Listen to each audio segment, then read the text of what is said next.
刚出炉的番薯真的金黄透亮，松软质地最适合用来做糕点。坚持选用家乡自产，饼铺老板张顺斌挑选食材很慎重。用花莲的，因为西部的那边有尝试过，没有办法，因为它质地比较软。把蒸熟的番薯和入面团，搓揉定型，摆盘上蛋液，纯手工不假机器。我们会比较怕，就是说机器它会改变它，因为它机器不是特别像这机器，它不是特别针对你的产品下去做。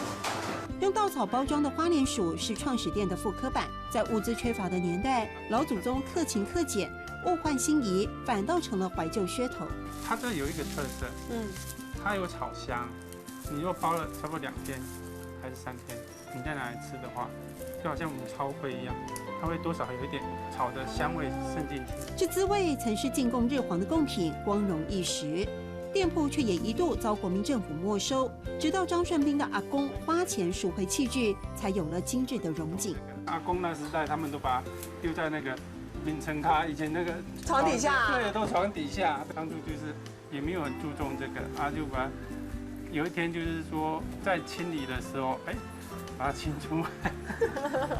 到现在才知道说，这个是蛮有价值的东西。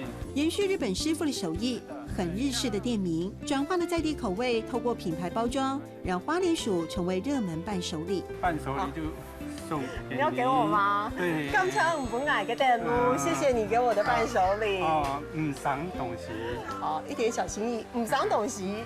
3代传承是为了延续一种味道，很简单，但似乎也并不简单。感谢我买个蛋糕，唔赏东西。感谢我买个蛋糕，唔赏东西。